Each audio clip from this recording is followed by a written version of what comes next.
Right. Hello, everyone. This is Whitney Will from Star Hearth Astrology, and my goodness, it is April of 2025. Oh my God, are we alive? March was, whoa, dude.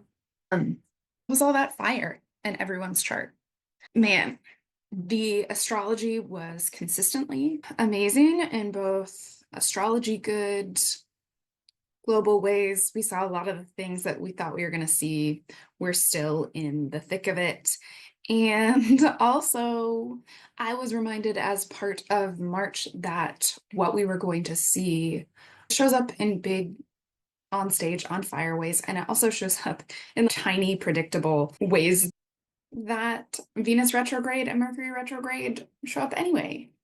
I had a really funny first experience with Neptune moving into Aries, which is my third house as a whole sign Aquarius rising, and having one of my neighbors try to get my car towed because it wasn't parked at my house. It was parked in front of their house in a legal parking spot, but had the cops show up to my house in the middle of the night to verify that my car was my car. And yeah, so that felt like this very funny kind of misunderstanding, needlessly aggressive ingress of Neptune into Aries. And that was the pinnacle of what ended up being a very fiery month for a lot of people, and me included. We are recapping March a little bit, but that is partially because April is so much of March part two. And I was thinking about, oh, how do we talk about this? And in end of middle school, high school English, how they would do those like plot graphs of like rising action and then a climax or a crisis and then falling action back into a baseline or a resolution. So March was so much of that rising action. And in some ways, April is a little bit of the falling action. April is very much falling action. There's still lots of stuff happening, even though it isn't quite the fireworks of March. There's still so much fire. It's almost like we're at the point where all of the fireworks have now been lit on fire, but we still have to wait for a lot of them to go off. And the resolution evens out in May, but we are not in a single standalone book here. We are in a series. So, right, we're in like book one, maybe book two of the series of the second half of the 2020s. And things are going to accelerate really fast with all of those outer planet shifts that we have just stepped into. And April, everything is still on fire. The kind of rundown of the month goes like this, and then I will skip into doing the individual rising signs. You can check the timestamps below. And if you like how I talk about astrology, share me with your friends and subscribe to my channel. It makes a huge difference. Okay, April really starts out. We had Neptune move into Aries on one of the last days of March. So we are still in the first month of that. We are coming down from eclipses. There was the March 29th Aries solar eclipse that we had. So we start off for the first week definitely still in eclipse season where a lot is happening, a lot is changing. There's lots of dynamic movement in relationships and in the world. And we are really paying attention to the kind of warlord status of Neptune moving into Aries and really asking us what we feel called to fight for. And it doesn't necessarily have to be this violent fight, but Aries is definitely an advocate.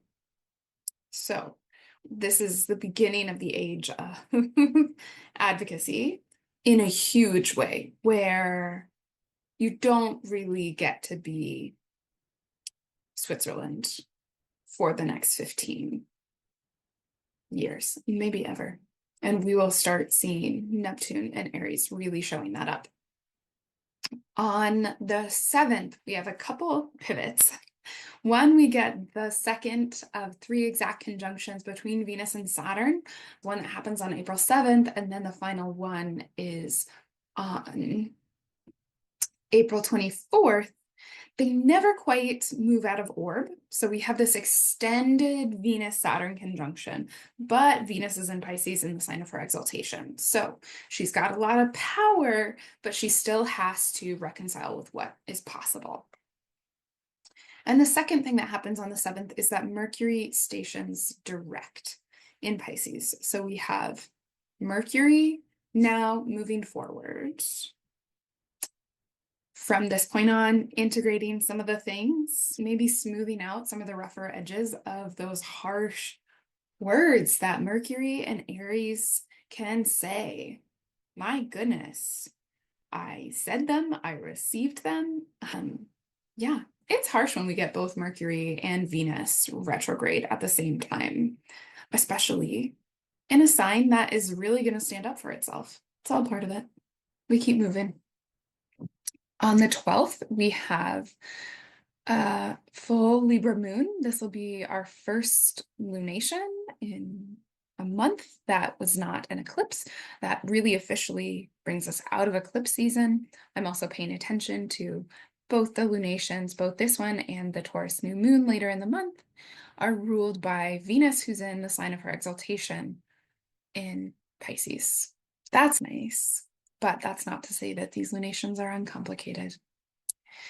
At the same time, Venus is stationing direct at 24.5 degrees of Pisces, still really very close to Saturn, but she's stationing direct. On the 15th, Mercury moves into Aries, so we're back into that quick moving Mercury, and right on the heels of Mercury back into Aries, we get Mars into Leo. This is a big deal because Mars has been in the sign of its fall since January. It has ruled over all the Aries stuff that happened in March and the first half of April from the sign of its fall, where it's feeling very emotional, it's feeling very potentially triggered and a little bit helpless. So not great leadership potential, not really a strong ability to champion the things that it cares about. It moves into Leo, and it's going to have some really intense first moments in Leo, but then it's in a much better position. Mars was in Leo from the end of October until the beginning of January. And so we get back to a little bit of the fieriness of Mars and Leo. It joins the fire party. A couple days after that, we get the sun in the sign of Taurus. And right away, the sun runs into a square with Mars. So we have an issue between our purpose and our techniques, right? Between the sun moving into the sign of, okay, let's prioritize this kind of safety and stability and figure out, get in harmony with the seasons and with nature. And with Mars, that is very much like, we got to make stuff happen because stuff is going down. And then right after that, the sun moves into a square with Pluto. So the sun, in terms of leadership, goes from the sign of its exaltation into a square with Mars, into a square with Pluto. There's some rough spots for world leadership right around that transition into Taurus. On April 24th, we have Venus conjoining Saturn. Again, she never really left that conjunction, so really seeing the whole month as Venus and Saturn working together, right? Once Venus is direct again, she can try and mend some fences, and goodness, there are broken fences, burned bridges everywhere geopolitically. So she might be trying to smooth those over, but she has to contend with what is possible and really the damage that has been done. And that will be true for personal relationships as well. On April 26th, Mercury leaves the post shadow of its retrograde. So that's where things really start to pick up again. And we have Mercury into new territory and new themes.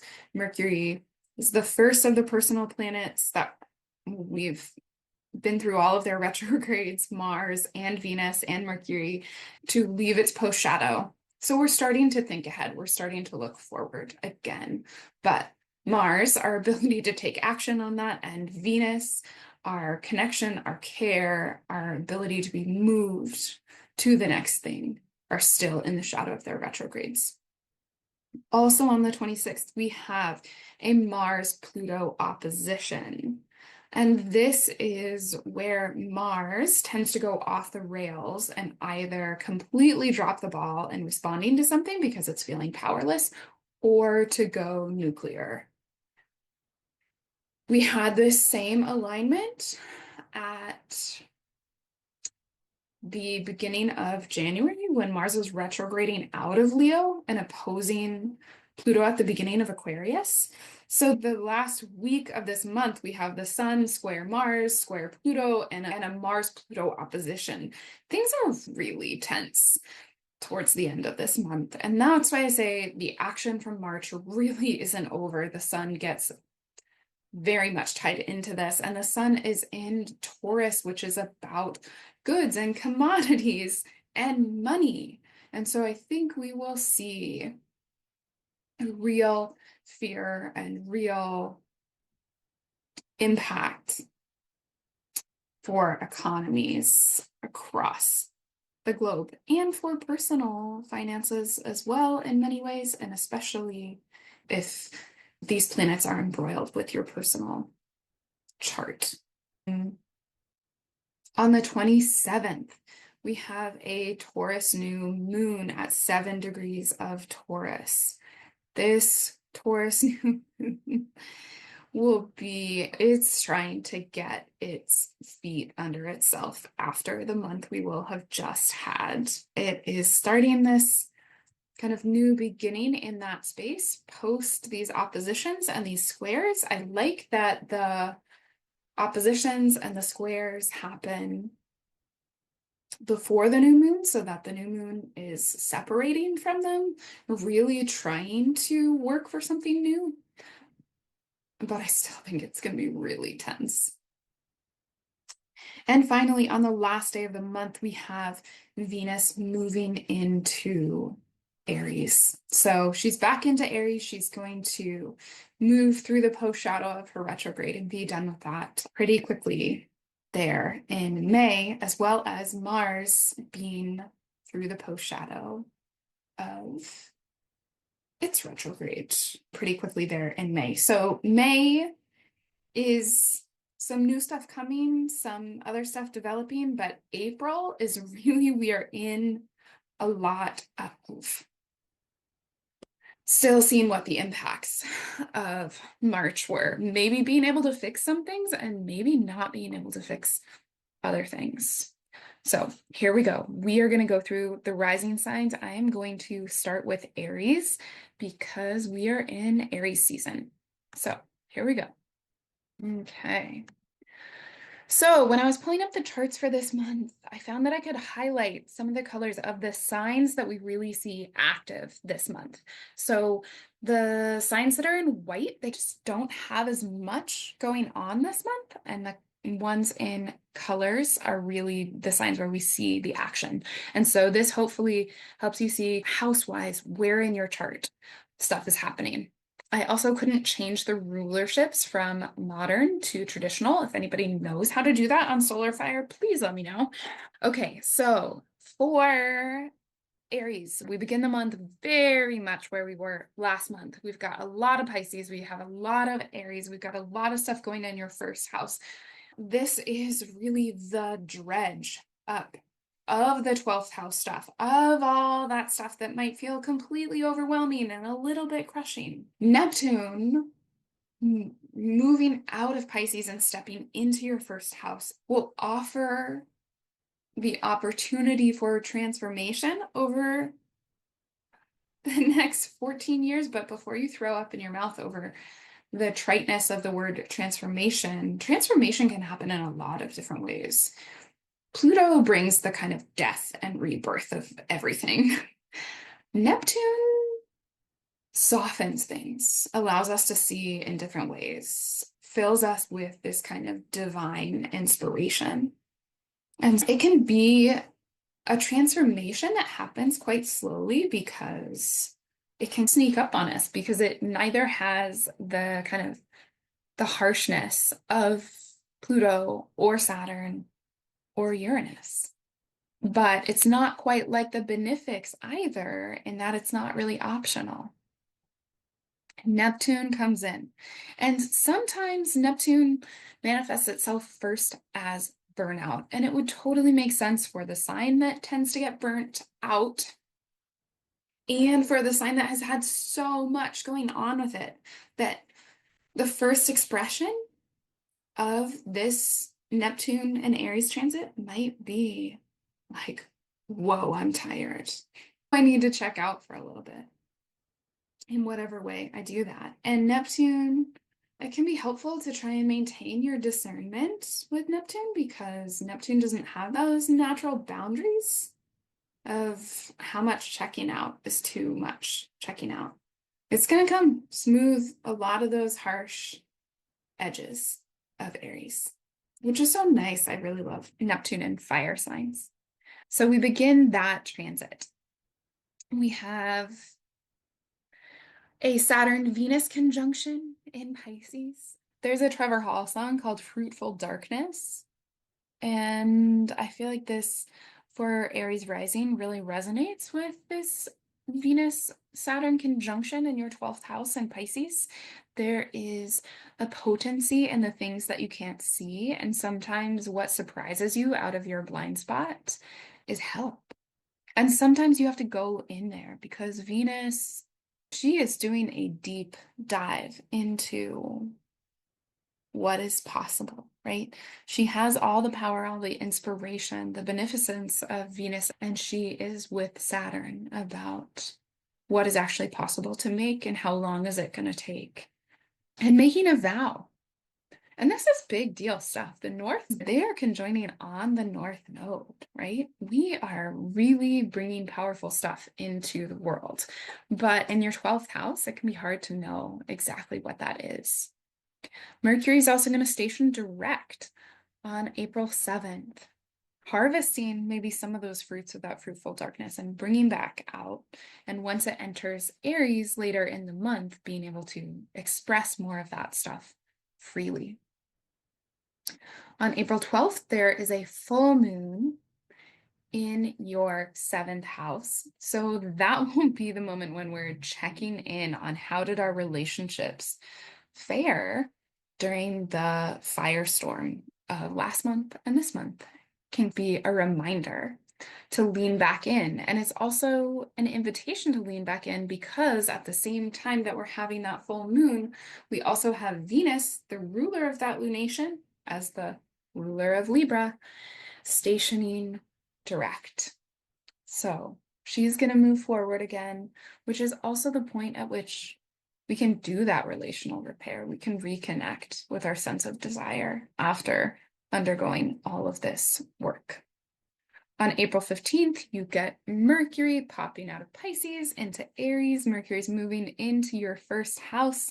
Mercury is in its planetary joy in the first house because there is a discernment around steering the ship. It is at the helm. We can use our mind and our thoughts and our desires and our Aries spirit for adventure and purpose-driven being in the world, purposeful living, to really move forward towards what we care about and shake off maybe some of the heaviness if we've been feeling that.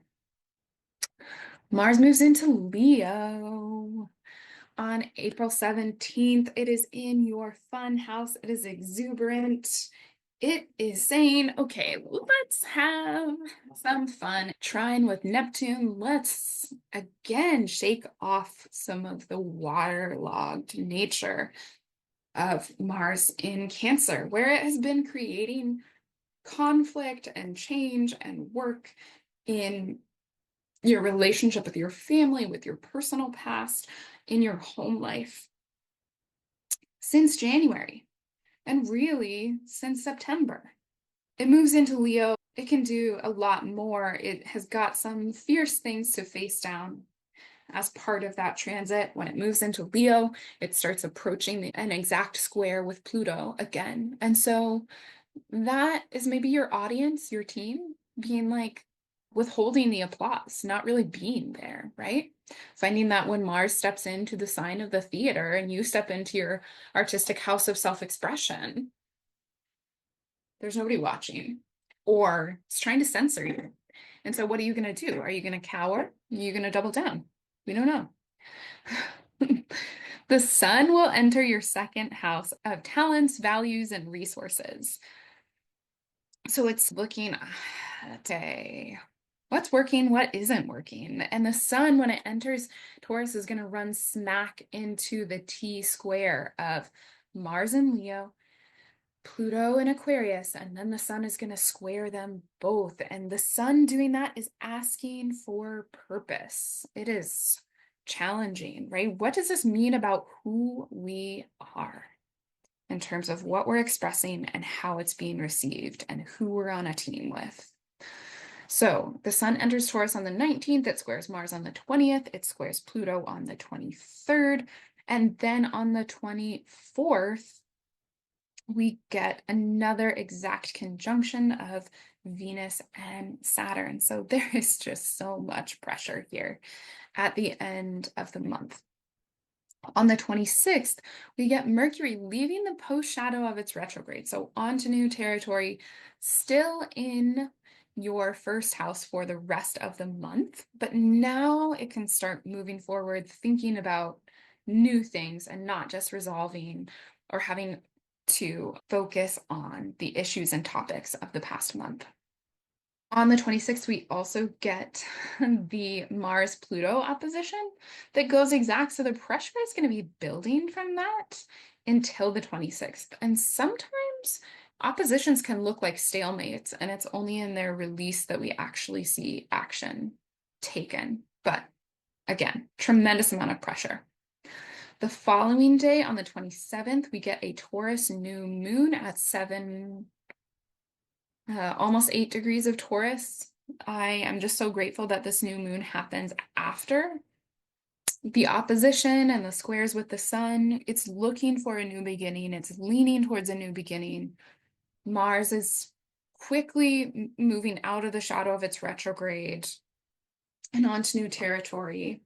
And on the final day of the month, on April 30th, Venus will ingress into Aries, and she moves into your first house, which is nice because you get a little bit more affirmation from the people around you, especially when you step into your fire. And she'll be moving through the beginning of Aries and clear the shadow of her retrograde quickly. And by mid-May, we'll have all of the personal planets, Mercury, Venus, and Mars, out of the shadows of their retrogrades for the first time since October. And so that'll be really nice. And there's much more supportive astrology coming up this summer. And that's what I have for Aries rising. Okay. Taurus rising. And we have a movement of all of the craziness of your 12th house.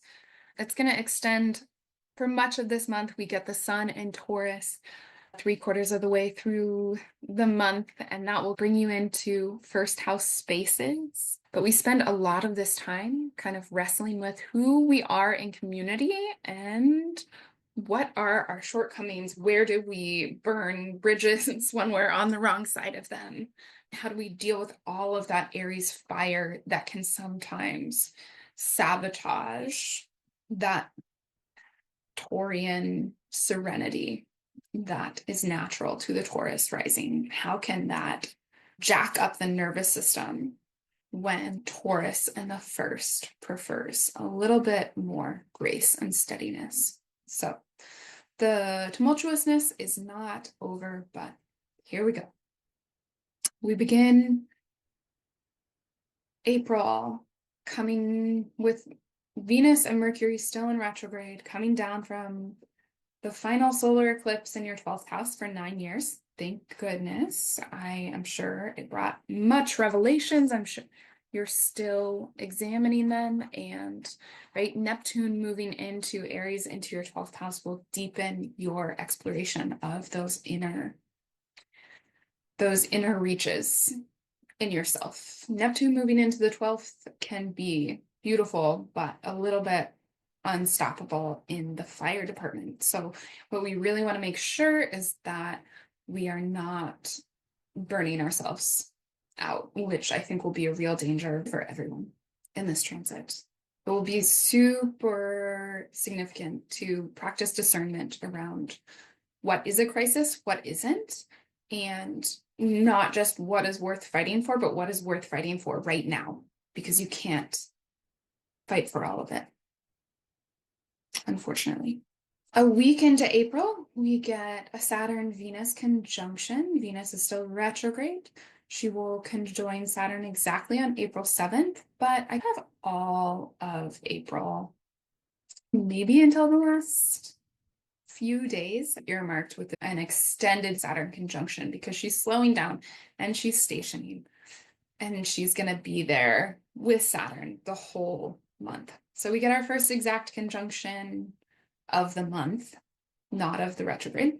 And then the second one will happen on April 24th, but they never really leave it. It's just an extension. And this is really asking, right? Who are your people? Who do you belong to? This is really this small group forming. Small because it's Saturn, but rich in its Venusian and in its North Node manifestation. You are finding your tribe and letting go of who is not your tribe for the moment.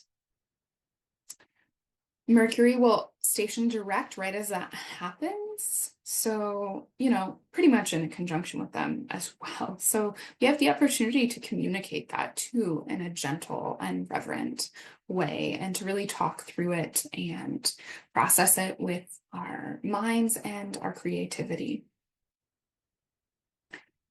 The full moon on April 12th falls in your 6th house of embodiment, right? This is a full moon, the first one that is not eclipsed. Maybe we only had one Libra lunar eclipse last year. Anyway, this is a full moon in your 6th house, reminding you to take care of the body even while you are empathically engaged with the world and fighting your own demons in your 12th house, to nourish and take care of your body, make room for pleasure and balance. Venus at the same time will be stationing direct. So the ruler of this lunation is stationing direct right at the time of the lunation on the North Node, right? This is time to, if you need rest, if you need fun, I don't know that it'll be focused fun with Venus and Saturn, but really offering yourself nourishment and a path back to the body. On the 15th, Mercury will ingress back into Aries. So again, there's fighting words that are happening there. It can be hard to feel completely understood with Mercury in your 12th house, especially because the first thing that's going to happen is that it's going to run into Neptune, and we're not out of the shadow of its retrograde. So some Mercury in Pisces and then running into Neptune and still being in the shadow of its retrograde has a potential for things to still get a little bit confusing, but the tending of that confusion is the practice, is the work, will be that emergence. On April 17th, Mars will leave your 3rd house for the first time since January and move into your 4th house. Here, it's not bandying around ideas necessarily. It's building a foundation.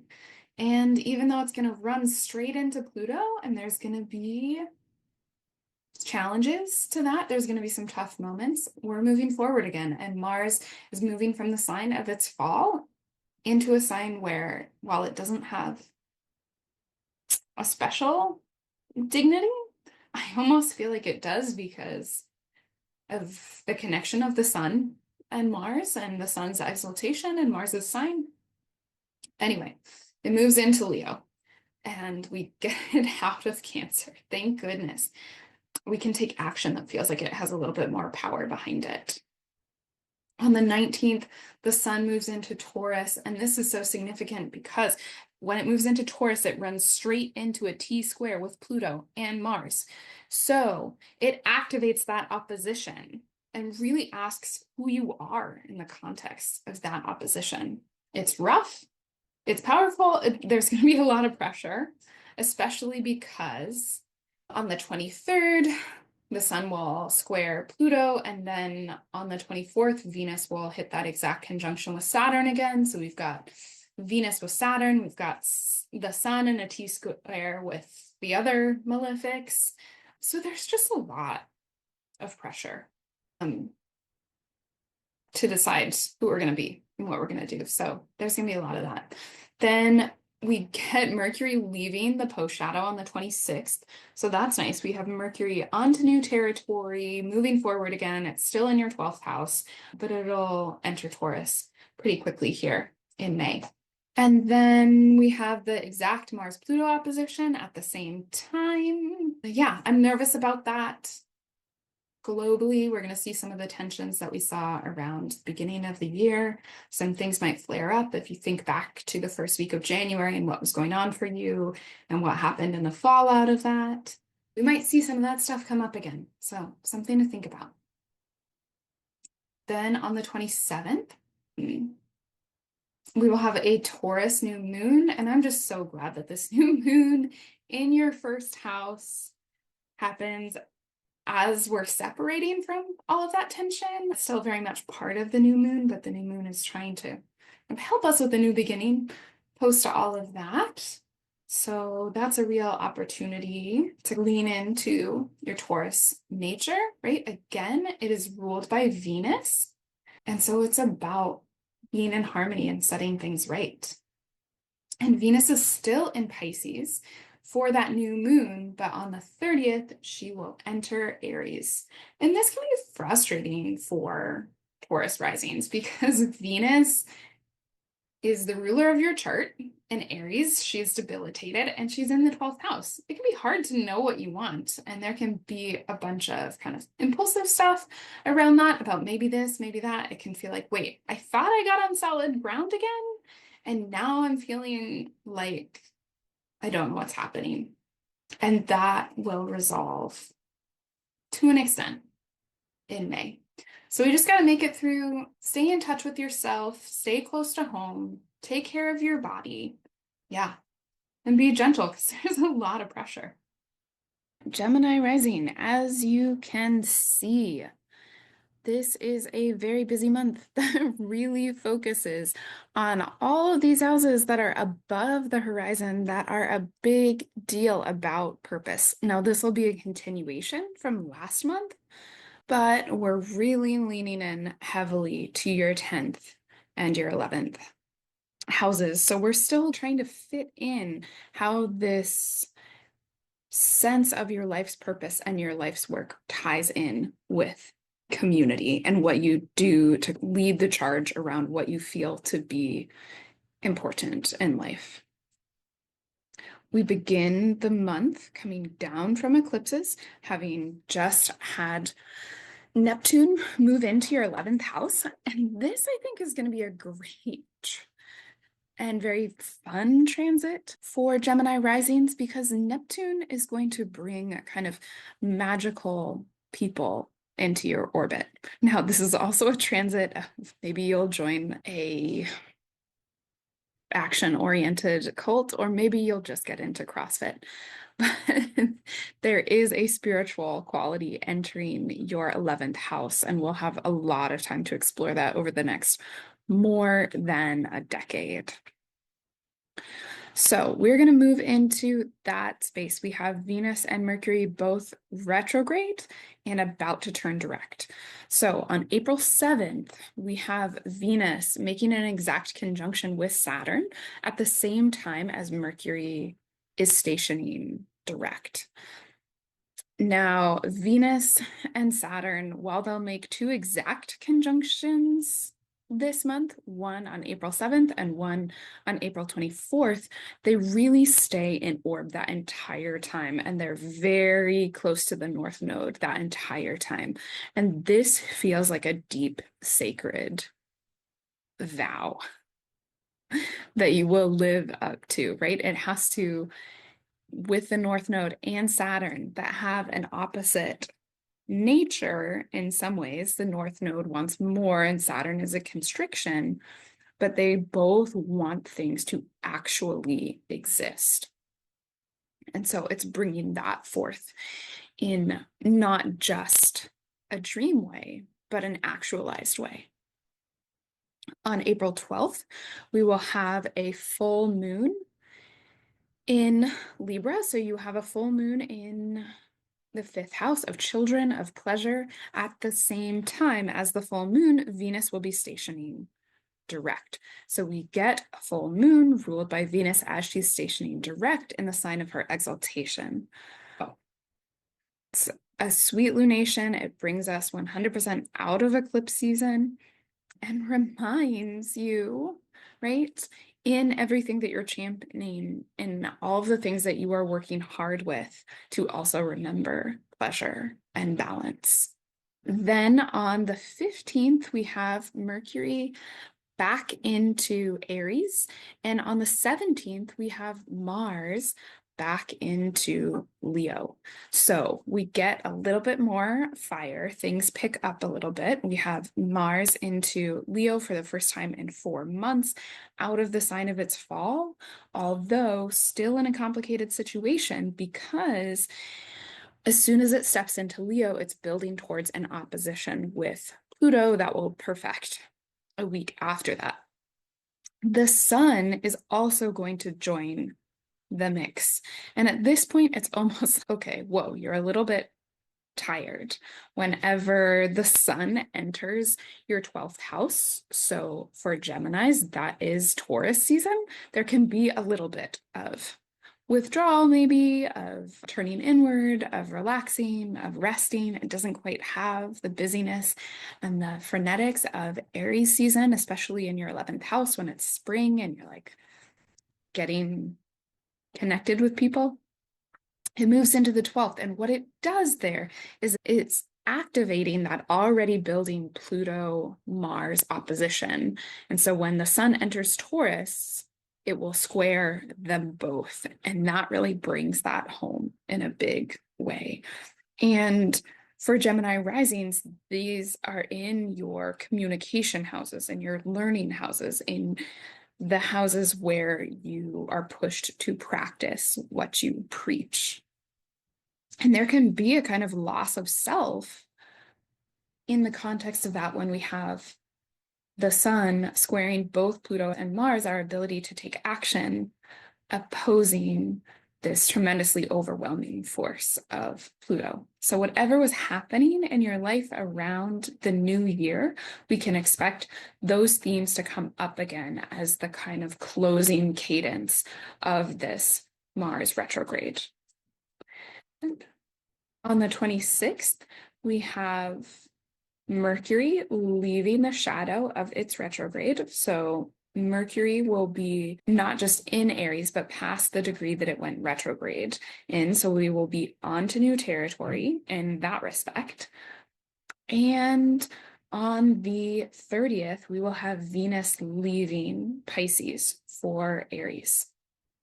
So we are back into the fire, right? At that point, we will have Venus and Mercury and Mars all in fire signs, really pushing, really moving forward. And moving into May, Stop. The princess and Arden leaned forward. This was a planned attack. She cut it, but she set her sights on these shoes. It was a soldier's question, and to assess the threat to his land, his king. Power. Perhaps we're all hers. Aelin has one more to fight already. They all round out, and she is no conqueror. Skull's Bay and Eelway suggest otherwise. The vizier whispered in the Cotton's ear. Another leaned in to listen, already calculating. Chaol said to others, Great Cotton, I know some might spin these tidings to appear to Aelin's disadvantage, but I swear to you, he's only to liberate them. My king would not align with her if it were otherwise. Will you swear? Swear on Irene's blood from all you have seen. So, all you've witnessed over here. Would you swear it upon Irene Taurus' life? That Aelin Gallantinius might not use such tactics, might not try to take armies rather than raise them, including our own sickness. Chaos did so much as he stared down saw me, and his viziers opened wide. Chaos said nothing. I saw a small smile, was nothing short of triumph. I thought, son, Chaos measured. If Barrington and Aelin destroy each other, and swear, if she is so powerful, she can take on Barrington by himself. Don't forget, he is still on the second. Back to this fall. Died, but it says God's west Falmouth ingress today. South from the rivers. Yet she stretches her forces. If she is not a fool, then her advisement, they are well trained. Receive more war and battle. Sar laughed. The Common again laid the lines about. Sweatings and knowledge to discuss countenance. Not to, though there is no teaching lines. Without forgetting, I am in the mind to follow. To his credit, Chaol did not argue with her. Did not flinch or scowl. He only nodded once. I thank you for the honor to you. So, Arden and the Star swaps contact neither Irene nor Chaol, much to the rest of it. The princess was a witch, and Arden was as fine a bastard as any Chaol had ever encountered. There was some truth to them all. The fear of Aelin's powers simply did not want to leave the numbers of the hall. The lovers' armies to sail to did not want the messiness. And the man tells him how. Chaol had no doubt Arden's argument against him was what forced Chaol into a spot like desolate. Willing to offer anything up to the nerve. Caution would do whatever his father told him.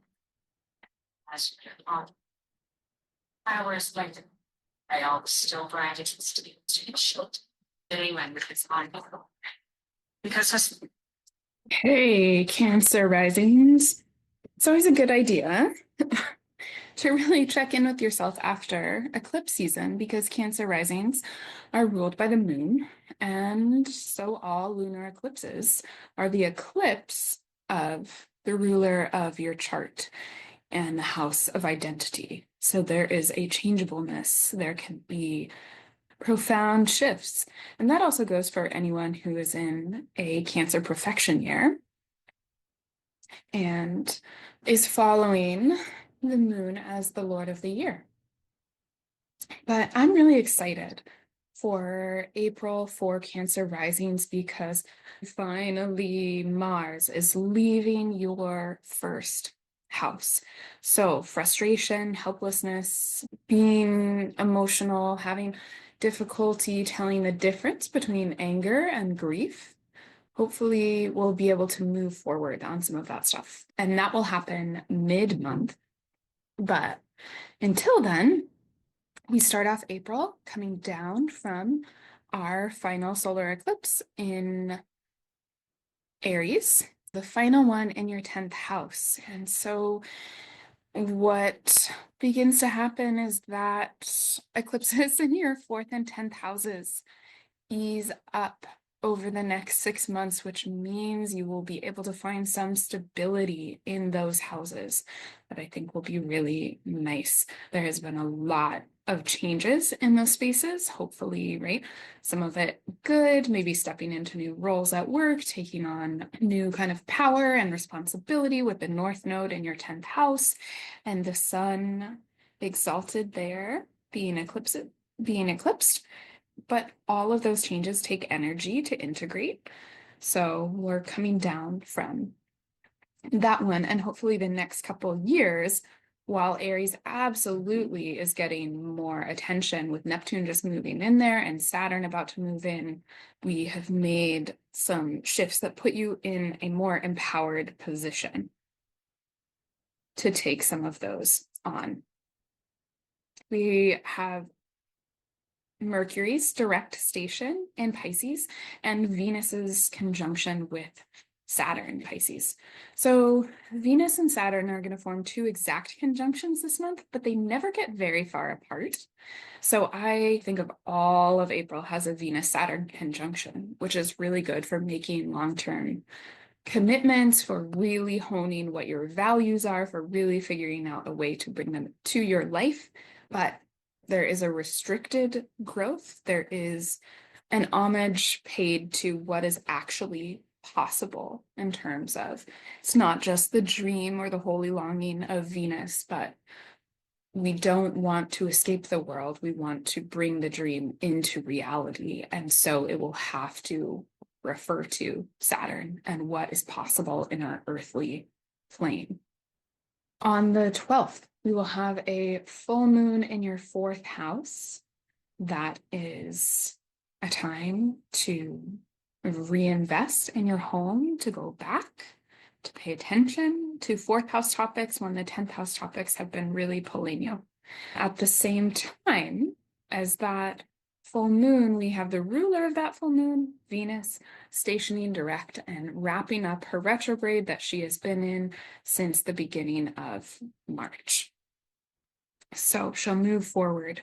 From that point, we have Venus, Mercury, and Mars all direct after their retrogrades, but not one of them is out of the post shadow of its retrograde. So we're still integrating a lot of the themes that those retrogrades brought up. On the 15th, we will have Mercury entering the sign of Aries, drying itself off from the dreaminess of Pisces and really wanting to spread the good news with Mercury in the 10th house.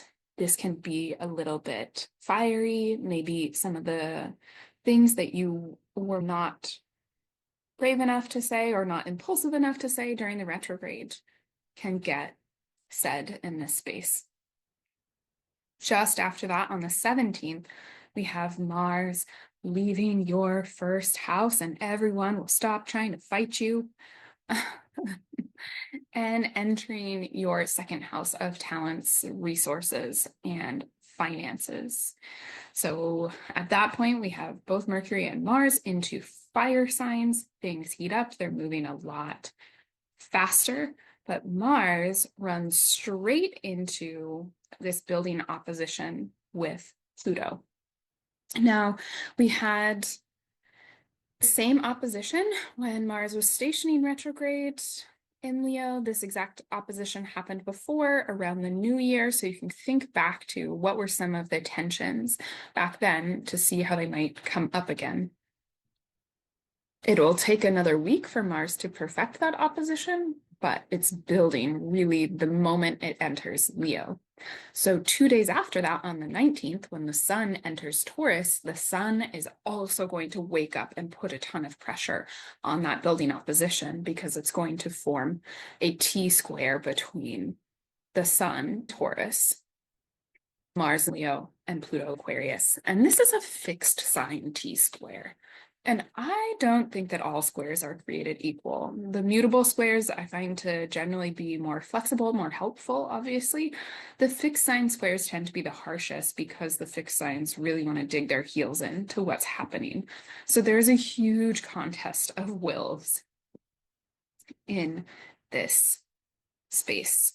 We can be feeling a lot of pressure down here towards the end of the month. The sun will form the exact square with Mars on the 20th and the exact square with Pluto on the 24th. As I said, we get the second exact conjunction between Venus and Saturn, but it's been active the whole month. So I'm not really sure that we'll register that as a specific time or event, as much as the month is going to feel really high stakes in terms of what we care about and what we're working for. On the 26th, that Mars-Pluto opposition will go exact. So that's the major pressure point. And after that, the opposition will release, but sometimes that release is actually taking action because oppositions are in the nature of Saturn. They block, they're stalemates. And it's only when a little bit of that tension slips that we see these kind of big reactions. And with Pluto, we really don't know how big they are and how big of an impact it's going to have. On the 27th, we have a new moon at 7 degrees of Taurus. That new moon happens after all of those squares. So I like that it is with those aspects separating, but they're still going to have a shadow over the next lunar month to come. Again, both lunations this month, both the Libra full moon and the Taurus new moon, are ruled by Venus, and she is in Pisces in the sign of her exaltation for both of them. So that's pretty nice. On April 26th, Mercury leaves the shadow of its retrograde. So it's still in Aries, but it's past the degrees that it retrograded over. And so we can hopefully start making progress, thinking about new things, feeling like there's not such a raging dumpster fire to deal with. And then finally on April 30th, we have Venus leaving Pisces for Aries. And so she's moving into the 10th house. She's bringing some of that strength and some of that marinade with Saturn into the oomph of Aries and back into the spotlight. May will see Venus and Mars both leave the shadows of their retrogrades very quickly, and then we're on to the next phase of 2025, which will be the continuing exodus of the outer planets from their signs into new signs that will deal with Uranus and Saturn and Jupiter all changing signs. And that is a really step forward and an ease of a lot of the pressure in some ways. So I will see you then. Leo risings, how are you doing after a big solar eclipse? That is the ruler of your chart having a solar eclipse in your 9th house of your long-term plans, your belief systems, right? So many of our long-term plans depend on what we believe is possible and what our goals are and what we are reaching out to make happen. As you can see, the highlighted signs these months where most of the action is taking place are really in the relational quarter of your chart. So again, we have this kind of part 2 of March that really focuses on Pisces and Aries still, but we will get a few new things happening. The month begins and we're leaving eclipse season. We're coming down from that Aries eclipse. That is our final Aries eclipse before the eclipses move fully into Pisces and Virgo, which is where the eclipses will be this fall. On April 7th, we will have an exact conjunction of Venus and Saturn together, as well as Mercury's direct station.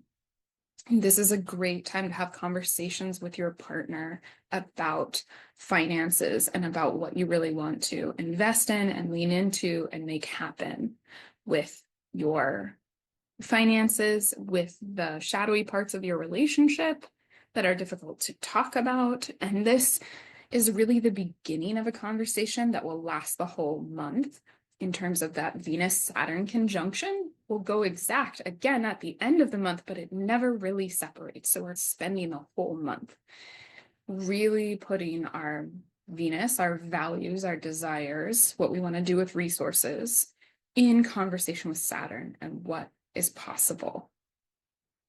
And then Mercury, right, stationing is emphasizing the conversations that we are having about that. And a big piece of that will be releasing shame about what it is that we desire and being brave enough to speak it. On the 12th, we will have Venus stationing direct in Pisces, presiding over a Libra full moon in your third house of neighbors and friends, of what's familiar, of your daily calendar. And this is the kind of reminder, okay, you've been focusing on the future a lot, on what things are going to look like, on these big dreams, on these big plans, and let's relax back into where you are in the present right now, who is around you, and lean into smaller beings for a moment, right? Life is what happens while we're making other plans. This full moon is a time when life will be happening. And part of that, too, is the sweetness. It's in alignment with that Venusian sense of value. She's stationing direct, she's in her exaltation, and she's presiding over this full moon. So go out with friends or neighbors and really enjoy it. Not because they're not complicated things happening, but because you are still allowed to do Libran things while it's all happening. On the 15th, Mercury leaves Pisces for Aries. There we can actually start speaking and making those plans. Mercury is a great planner moving into the 9th house, where honestly, Aries there, it's a little impulsive, but you've lived your whole life with it there. So, right? There's no adventure without stepping out your front door. 2 days after that, we get Mars into Leo. So now Mars is in your first house. And I think that this is going to be very refreshing for Leo risings, because when Mars is in our 12th and when it's in Cancer, things are a little bit helpless and frustrated, and it can feel overwhelming. So many things can feel unknown. We can feel unsure what to do. And when Mars steps into our first house, we suddenly have that sense of, oh, here's my will, here's my energy, here's my stamina, I'm making moves. We also have 2 of the 3 personal planets, both Mercury and Mars, in fire signs. They're chomping at the bit. They are ready to go. Mercury gets the conjunction with Neptune and Mars gets the trine. So we are inspired and off to the races. On the 19th, the sun moves into Taurus, into your 10th house. What is your legacy? What is your life? I think of this house as the obituary house, not about death, but about what they will write in your obituary, because I think that kind of normalizes the sense it usually gets career. That's a very patriarchal and capitalist bent towards the 10th house, right? Many people have had the purpose of their lives not be their job. Those are your core relationships, your core connections, and also the work that you did and where you were as these kind of identity defining things. But right away, the sun steps into Taurus and activates the building Mars-Pluto square. So I'm going to go out and say that this T square is going to hit Leo risings more than any other rising sign, because it is happening all in angular houses, and the 3 angular houses that are the most visible, that are dealing with the most stuff. So, right, there's the sun stepping into what is my legacy? Here's my power and my purpose in this space. It's the ruler of your chart, and it right away runs into the square with Mars and the square with Pluto as they oppose each other, which has to do with the contest of personal power against the powers that be. This is a contest of free speech, of free expression, of Mars, the lion-hearted warrior in the sign of your first house, against the still-faced Pluto technological silence that can look at you and not be moved. Pluto raises the question of the futility of taking action and says, you're nothing. Maybe there isn't a place in the world for you. And so it's really that energy and that courage. That is what we decide to do with that, and not getting so caught up in our fear that as that opposition releases, it goes exact on the 26th and then begins releasing, that we don't take action that is so out of proportion. Some people definitely will. We will see this geopolitically, I have no doubt. But the fallout can be pretty rough from this space if we get caught up in a contest of wills, which everything points to that being a possibility. So we'll see. On the 24th, we will have Venus forming that second exact conjunction with Saturn. Again, I don't know that we're going to notice it because it's been there all month. The 27th, the 26th, we get that exact Mars-Pluto opposition. We also get Mercury leaving the shadow of its retrograde, which is a breath of fresh air. We get to start thinking and talking about more than what just happened in the last 6 weeks. On the 27th, we have a Taurus new moon. So that's a new moon in your 10th house, right? That is a new beginning in that space. It's uneclipsed. It's ruled by Venus, who is still in the sign of her exaltation. So again, it's this, how is my work in the world connected to that deep sense of value and that internal vow that I have made? And that's beautiful. And then we wrap up the month with Venus on April 30th, leaving Pisces for Aries. She's still in the post shadow of her retrograde. So is Mars, but we've got everybody in fire, on fire, moving forward. And my goodness, we have survived the last 2 months of crazy astrology and are leaning into the tone shift of the summer, which will be eventful, but in different ways, and not everything on top of each other as it was in March and April. Okay. Virgo risings for the month of April. Oh, Virgo risings, how are your relationships? They have really been going through the ringer with all the activations of your 8th house, which can be the kind of shadowy or closeted aspects of your relationships, and your 7th house, the less closety and shadowy aspects, the stuff that people can see more, but still a place of complicated boundaries. I think one thing that Virgo risings really have to be mindful of over the course of their lifetime is boundaries and relationships, because the Piscean is comfortable with there being not a lot of boundaries. And yet then when there are transgressions, people can be shocked by the Aries aggression that can be released after a serious buildup of resentment. And those things feel really activated with both this Venus retrograde and this Mercury retrograde. As we begin April, we have both Venus and Mercury still retrograde, having retrograded back into the sign of Pisces, where they are a little bit softer, a little bit gentler than how they appear in Aries. Venus is in her exaltation, right? She can forgive and forget anything in that space. But Mercury is in the sign of its fall. It can't really figure out what is going on in any kind of linear or articulated way.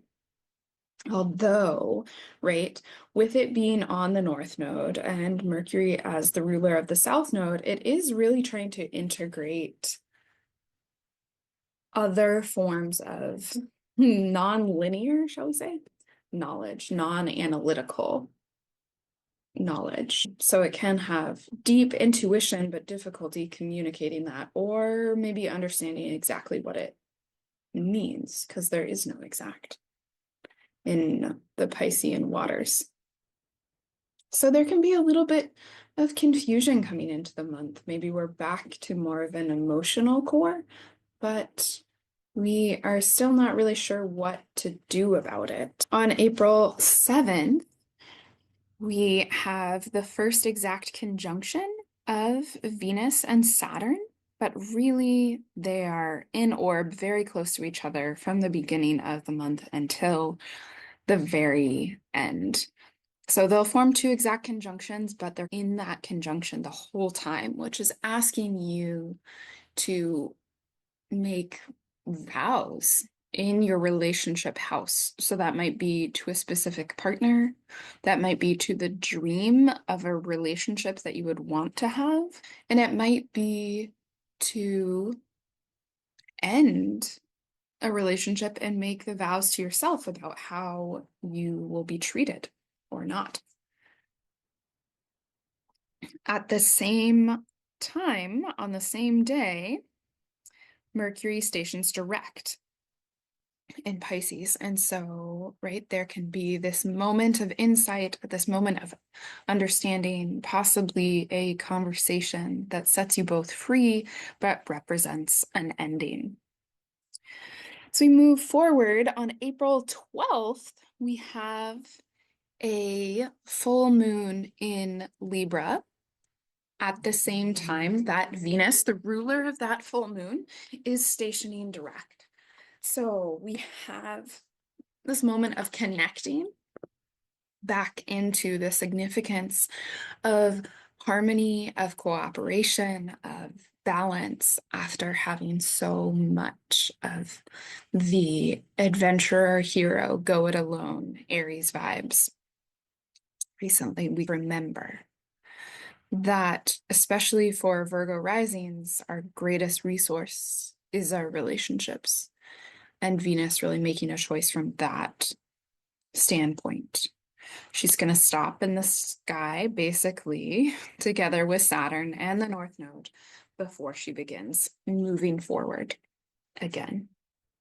The middle of the month, things really start to change rapidly. On April 15th, we have Mercury entering Aries, so drying off out of Pisces, dumping out its galoshes, and charging forward. Again, we have impulsive communication, getting back into let's heat things up a little bit. Just a couple days after that, on April 17th, Mars enters Leo. So Mars leaves that house of your friends and connections. This will be especially good for those of you born during the day with the sun above the horizon. Can feel like you're on a team again. But Mars goes into Leo, and Mars in Leo, right, is fiery, is a little bit more centered, but Mars in the 12th house is tricky because the things in the 12th house we can't totally see. And so those are our mistakes and our blunders. It is the house of you don't know what you don't know. And Mars in that space can definitely create the risk of self-sabotage by not assessing risk properly.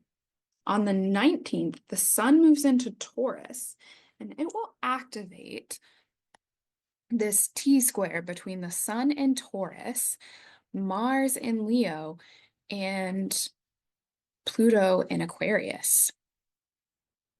And that T-square is the defining aspect of the second half of the month, and by far just a very tricky thing. We've had 3 oppositions of Mars and Pluto within this Mars retrograde.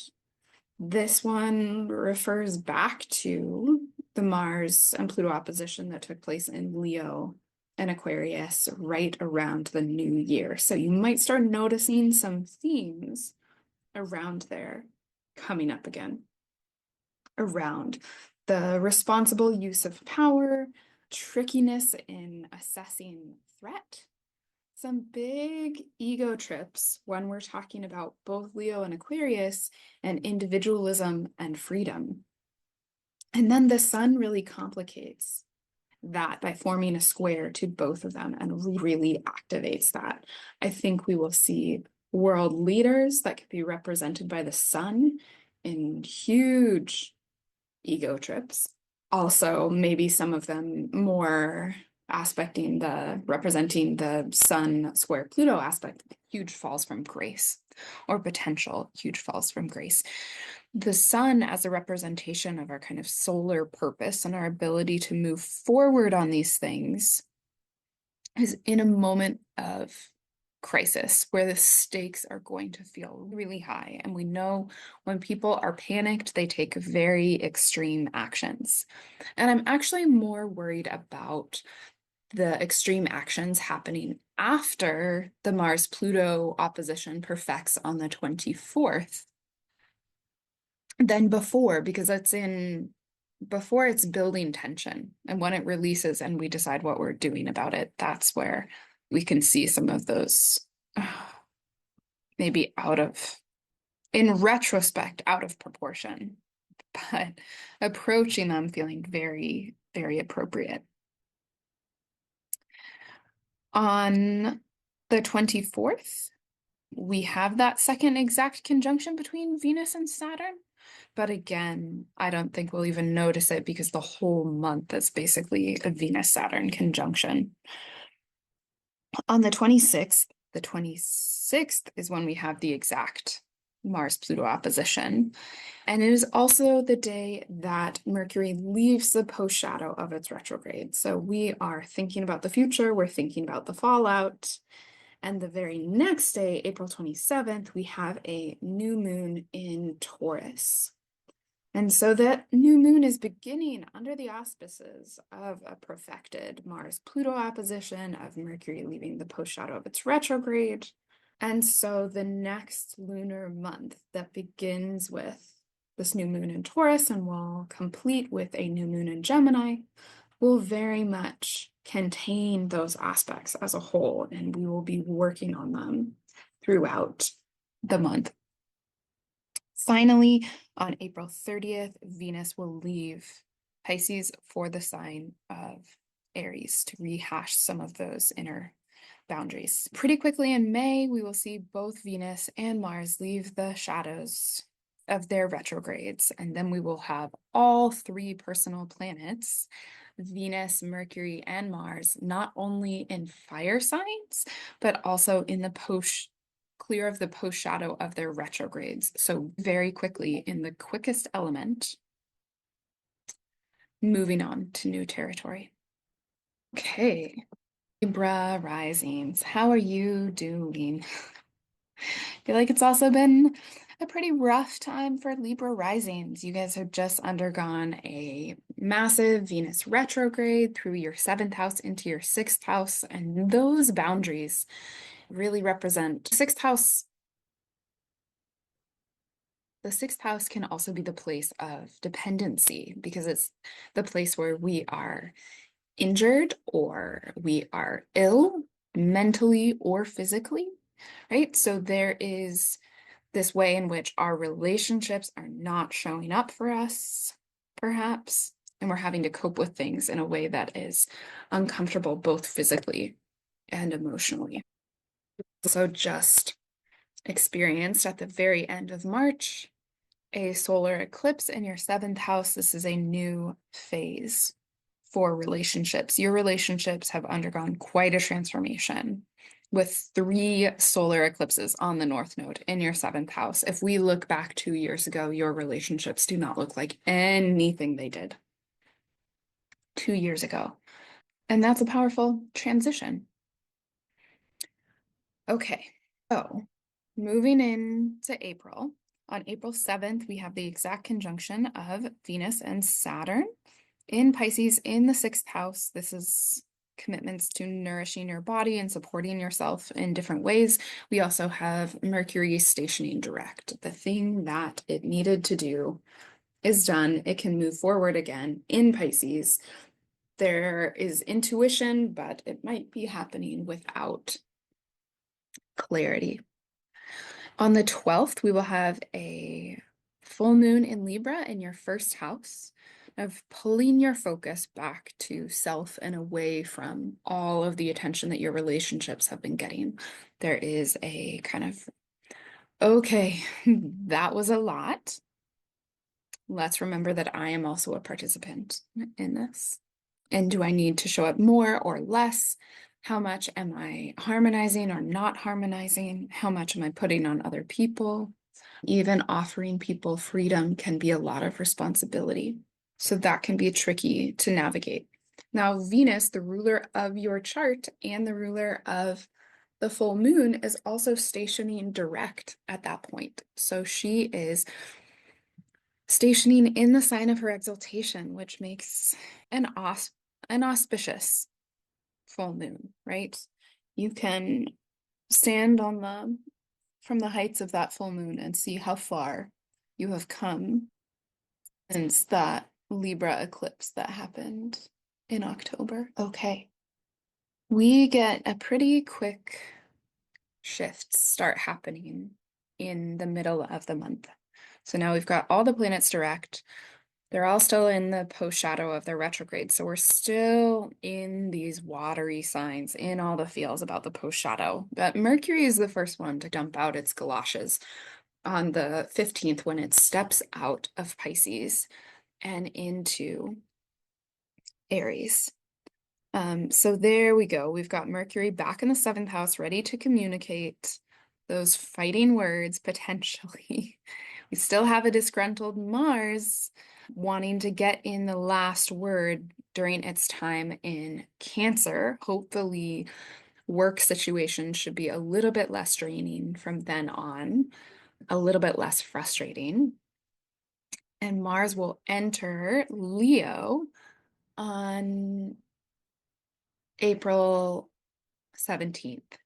So Mars is still in the post shadow of its retrograde. It's approaching an opposition with Pluto, but it is back in Leo. So any boundaries that you had trouble setting in your relationships when we've got Mercury and Aries and Mars and Leo should be absolutely no problem. Just make sure you know how hard you are swinging the sword, because on April 19th, when the sun enters Taurus, it will activate the opposition between Mars and Pluto with a square. And so we will have a T square of Mars, Pluto, and the sun, all in fixed signs, ready to dig their heels in and die on that hill. And with Mars in your house of friends and your kind of people, your team, and the sun in your house of the kind of shadowy power dynamics in your relationships, both in hard aspect to Pluto in the space of self-expression, there is the potential to feel caged and trapped and to take a blade to your relationships and say some pretty harsh words. This T square is going to be active really from the moment the sun enters Taurus on the 19th until Mars and Pluto go exact in their opposition on the 26th. So it'll take a few days in there. We have the Sun square Mars on the 20th, the Sun square Pluto on the 23rd, and then Mars opposite Pluto on the 26th. That is going to feel like we're being crushed. I think that is a pretty brutal set of days. In there, we're also going to have Venus conjunct Saturn exact for the second time. But again, they've been basically in a conjunction for the whole month. But this might be right where Venus, the planet of relationships, is, you know what, this is the end of this.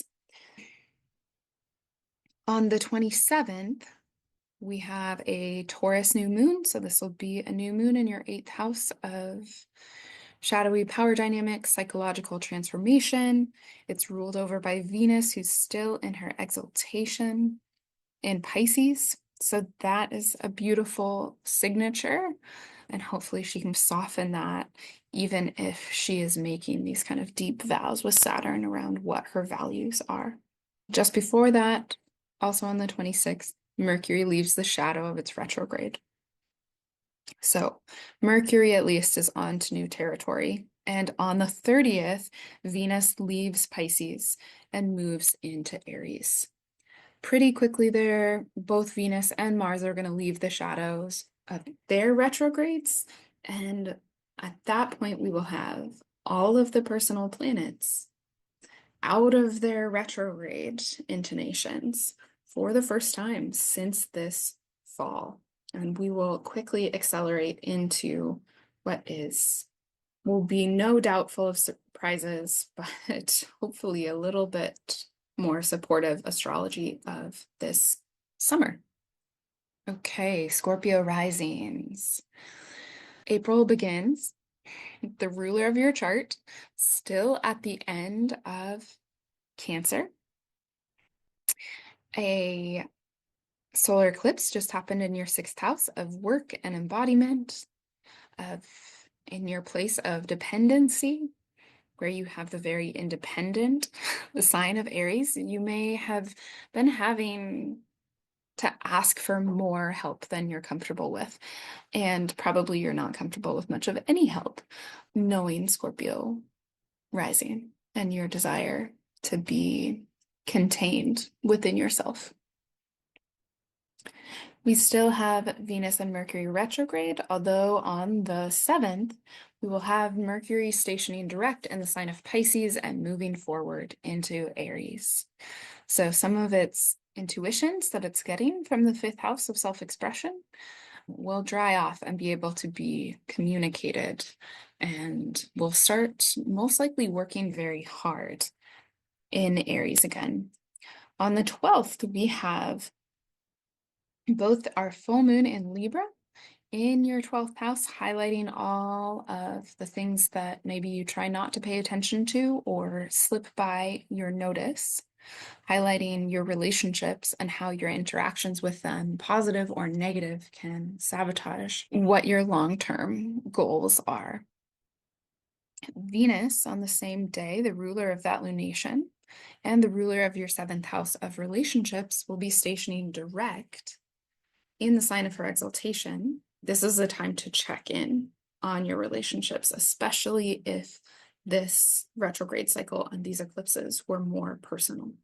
Kind of remembering, oh, hey, you're also part of this story by virtue of proximity. The middle of the month, things start changing quickly. We get Mercury into Aries on the 15th and Mars into Leo on the 17th. So we have two of the personal planets moving from water signs into fire signs. We have Mars moving into your 10th house. You can finally stop perseverating with Mars and Cancer in the 9th on what you should be doing or where you're going or what the goals are, and take a strong stand on things as Mars steps into Leo. Mars will also immediately trine Neptune, and so there can be this kind of divine inspiration towards the actions that you want to take. But we still have to clear the opposition with Pluto. We still have to clear the doubt that is in the core of the 4th house. And that will be especially activated when the Sun enters Taurus into your 7th on April 19th. The Sun in Taurus will activate the opposition between Mars and Pluto that's already building. And over the next several days, the Sun will form exact squares with Pluto and Mars before they perfect their opposition on April 26th. This is a super tense T-square that will definitely challenge your sense of individuality, your sense of obligation to home and family, and what you want from your relationships and what they look like. Mercury will also clear the shadow of its retrograde, so it's starting to think about the future just before the April 27th new moon in your 7th house of marriage and partnerships. So that is a tense entrance into that.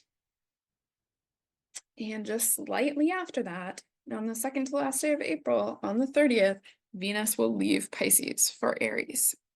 As we enter May, Very quickly, Venus and Mars will clear the post shadows of their retrogrades. And for the first time since this fall, we will have all of the personal planets out of the shadows of their retrogrades and onto new territory in fire signs, which means the change is going to accelerate very quickly. Okay, Sagittarius rising. Welcome to your April forecast. We are in the last month and a half of the ruler of your chart in your seventh house of relationships, really asking questions about what those can look like, becoming friends with much different kinds of people, and making connections in that sphere. We begin the month just after the Aries solar eclipse, just after Neptune's ingress into Aries. So the first gasps of these are learning about our fifth house, our place of play and self-expression. We still have Venus and Mercury retrograde into the fourth house, into the kind of intuitive womb at the core of our being, thinking about where true belonging lies and how to find it or how to bring it into the world, especially when we are so mutable and naturally walking between worlds in our minds and in our spirit. On April 7th, Venus forms an exact conjunction down here with Saturn, and this is going to be an aspect that will continue for the entire month. They never get very far from each other, and they will complete one more exact conjunction, but we are deep burrowing into the fourth with Venus and Saturn and the North Node together, making sacred vows about how we treat the land, our faith, our sources of belonging, and our intuition.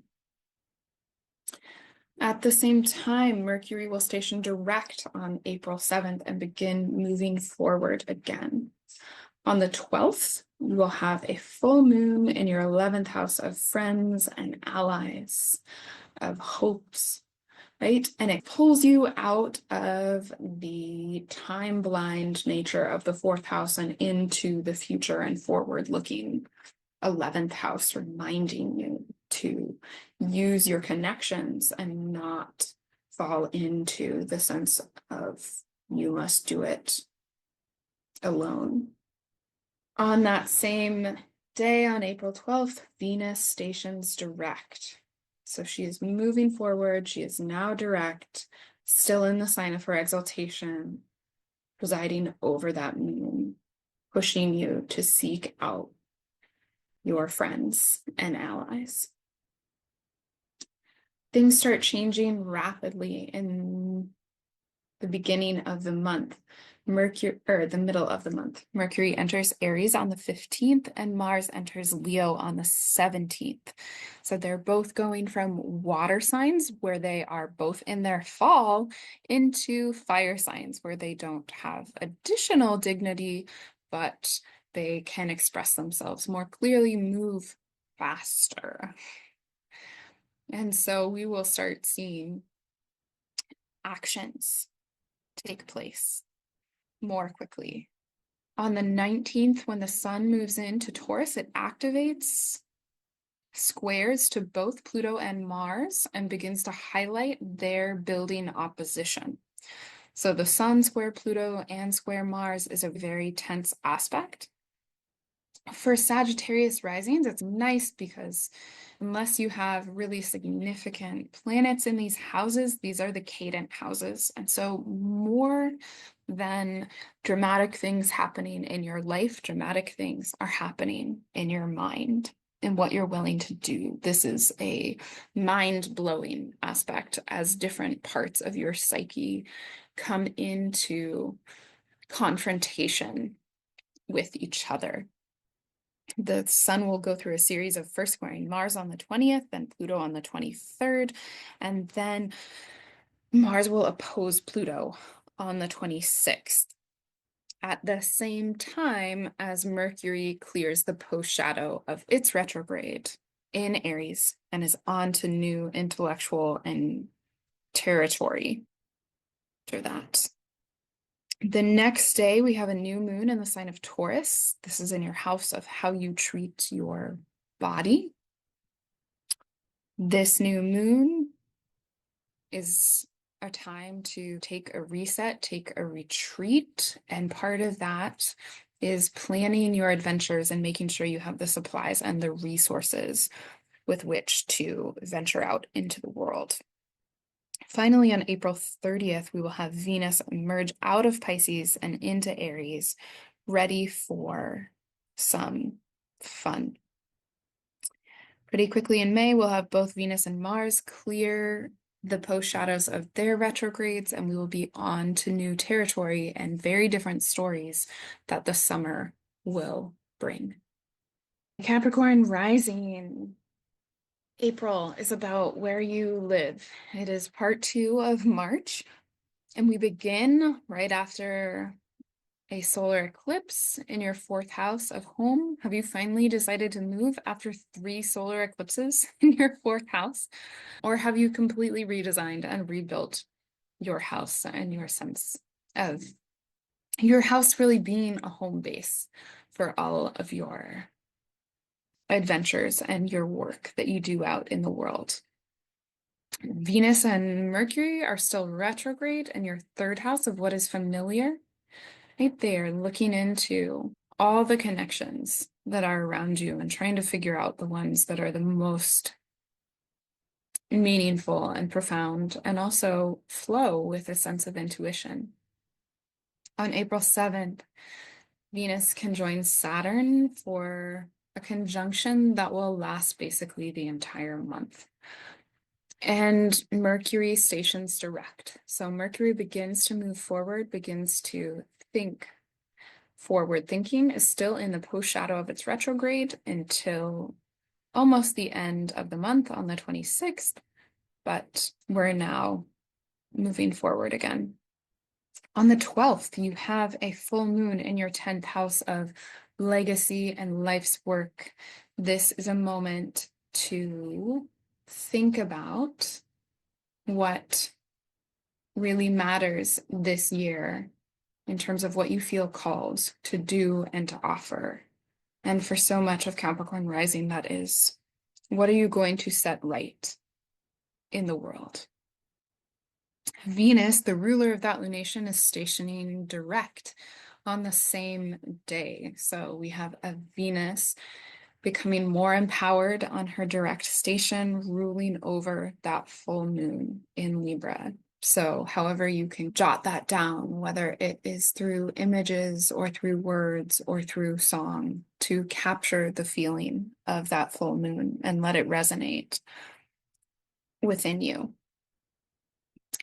Pretty quickly, we get some significant tone changes there in the middle of the month. We have Mercury entering Aries into your 4th house, really wanting to make plans and define things and say what needs to be said, say what was intuited during Mercury's time in Pisces. And on the 17th, we get Mars out of Cancer for the first time since the first week of January. So Mars leaves your 7th house of relationships, and that should be quite a relief. It enters Leo, so it's out of the sign of its fall. It's in a fiery place. It knows what it wants. It can work on that. There's still some big challenges to be worked out that will be highlighted on the 19th when the sun moves into Taurus and activates a T-square between Mars in Leo. It's building opposition with Pluto and Aquarius and the sun in Taurus. This T-square is really going to challenge your sense of what the purpose of partnership is, what it allows you to do or not do, and how it confines you or offers stability. This is really tense, and it's really going to characterize the kind of last third of the month as the sun moves through a square with Mars on the 20th, a square with Pluto on the 23rd, and then Mars and Pluto oppose each other on the 26th. And we're going to be building tension until then. The release point after can have a little bit more action because oppositions are stalemates. And when they release, right, that's when somebody is taking aim and taking action. On the exact day of their opposition on the 26th, we have Mercury clearing the post shadow of the retrograde. So Mercury actually moving on to the new territory, right? Having the conversation that it couldn't have at the beginning of the retrograde, saying the words it did not have the impulsiveness, the bravado, the courage to say. And that can also happen at the direct station. We have a new moon in Taurus on the 27th. So that'll be a new moon in your fifth house of fun, of pleasure, right? This is a space to indulge in creature comforts and rest after what has been a very exhausting couple months. Finally, on the 30th, Venus leaves Pisces and enters Aries, where she will be for another few weeks. Pretty quickly, we're in May, and Venus and Mars will leave the post shadow of their retrograde, and May will really be the pivot point between the stories of the spring and the exciting and far-reaching stories of the summer. Okay, Aquarius risings. Sometimes these are the toughest ones for me because I have the most bias as an Aquarius rising, knowing everything that is going on in my chart. I'll start with a quick little anecdote, right? The third house is the place of our neighborhood, the areas that are familiar to us. And the day that Neptune moved into Aries, I had the neighbors, some of my neighbors call the cops who rang my door bell at 9:30 at night because we parked our car across the street. It was legally parked, but our neighbor was all in a tizzy about our parked car in front of her house and called the cops at 9:30 p.m. on a Saturday night, who then rang the doorbell with both my toddlers asleep because she wanted to have our car towed because it was parked there since 3 p.m. the previous day because we were spreading gravel in our driveway and so couldn't park it there. Anyway, it was ridiculous. The cop was very apologetic because he ran the plates and was like, "This is your neighbor's car." But it was that a confusion, a misunderstanding, having this very, what seemed to me like needlessly aggressive moment of Neptune entering the third. Okay, Aquarius risings.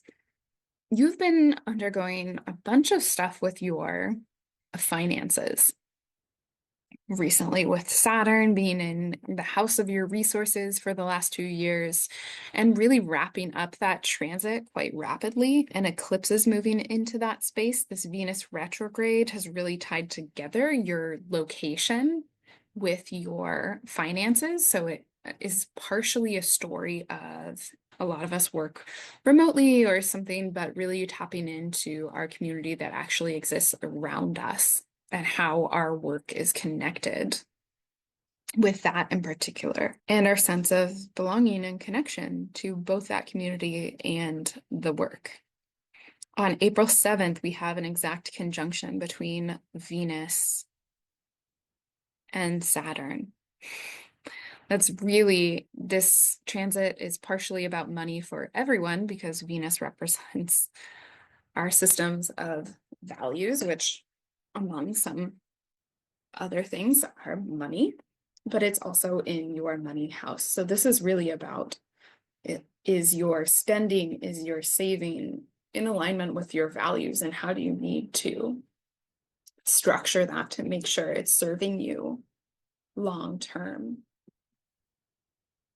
At the same time, Mercury is stationing direct and ready to move forward into the third house, ready to step into more honest and powerful communication, as it will halfway through the month. On the 12th, There will be a full moon in your ninth house. It pulls you out of the short term and asks you to look at the long term picture. Is thinking about what's the 10-year plan here, and also reminding you to think more systemically and big picture wise. At the same time, Venus, the ruler of this lunation, will be stationing direct in Pisces, and that will be a powerful ruler for this lunation, which is reminding you that despite the petty neighbors trying to have your cars towed in your third house, you do believe that humans are good and that justice is possible on a larger scale. Pretty quickly thereafter, things start changing. We get Mercury's ingress into Aries on April 15th and Mars ingress into Leo on April 17th. So Mars may be feeling a little bit helpless down there in the sixth house, feeling like it doesn't really know what to do or it feels overwhelmed, right? It's been in Cancer since the first week of January. It's going to dry itself off and move into Leo and hit that trine with Neptune in a fire sign. So very inspired in that way. Also trining and ruling Mercury now in a fire sign. So we got some pedal to the metal and a little bit less treading water as both of those planets leave the signs of their fall into fire signs. The sun on April 19th will enter your fourth house, will enter Taurus, and it will activate an opposition between Mars in your seventh in your relationships and Pluto in your first. And this will be a pretty strong tension. This one hits your chart really hard because it's hitting the house of self, the house of relationships, and the house of your home. This can put a lot of tension on things and exacerbate your nervous system, especially when we're talking about the home. That has a lot to do with our feelings of safety and stability, and that Mars opposing Pluto can really be like pushing you to become the next version of yourself. And you can become overwhelmed with the absence of that with Pluto there in the first house, while you're feeling the demands from your partner to become that. If you think back to early January, that was the last time this Mars-Pluto opposition went exact. And so those themes can come up again. And this is really the story for the last third of April, because we have the sun squaring Mars on the 20th, Pluto on the 23rd, and then the exact Mars-Pluto opposition on the 26th, going exact. On the 27th, we have a new moon in the sign of Taurus. So this is a check-in, a reminder to rest and celebrate your home and the stability of place that is unique to Aquarius risings, with Taurus being those strong roots in the fourth house, holding you to the earth. Venus, the ruler of that lunation, is still in Pisces. She is separating from her final exact conjunction with Saturn, so feeling very rooted and grounded.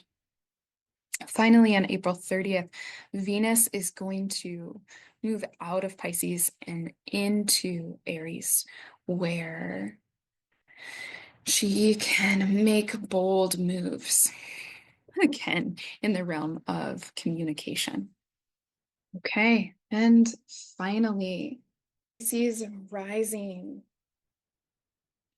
What a time it has been. We have Venus and Mercury retrograding into your first, having retrograded back into your first house, trying to remember who you are and not just focus on the panic of what you need to do and what you need to have to survive. On April 7th, Mercury stations direct, ready to move forward again. And at that same moment, Venus can join Saturn exactly. It really commits to a hairstyle for the next years. I'm joking, but right in the first house, which can have a lot to do with appearance, a Venus Saturn conjunction that will be active this whole month. She wants to be taken seriously. She's making deep vows about how you're going to show up in the world and what really matters to you. And then we'll figure out what that looks like and how we're going to move forward with Mercury stationing direct. On the 12th, we have a full moon in your 8th house, highlighting relationships and how they have changed over the past 6 weeks, but really also 6 months. What does dependency look like? What do you think other people owe you? What do you feel obligated to for other people? And how does that offer balance to your Aries ruled 2nd house? Venus is stationing direct at that point as well. So we have the ruler of that lunation stationing direct in the sign of her exaltation in the sign of your 1st house.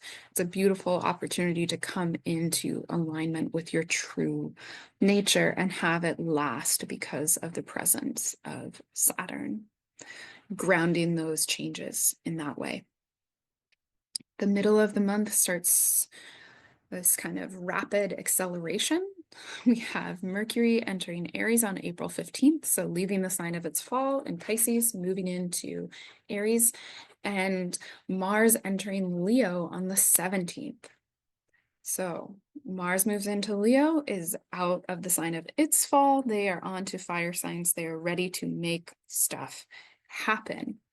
The Sun moves into Taurus on the 19th and activates the opposition between Mars in Leo and Pluto in Aquarius, where it's really putting tension on our sense of personal power and what we can do, on our feelings of overwhelm, of work to be done, right? Mars in the 6th house is in the house of its planetary joy, where it's working very hard and being very, but your mental health might be countering that a little bit, and you may be finding sinkholes. The Sun, the solution and ground in the natural world, right? Go into nature, connect with rocks and trees and mountains, and right, really enjoy that springtime as a protective framework. The scariness of the instability of the world, which Pisces, the most empathic sign, tends to absorb whether they want to or not.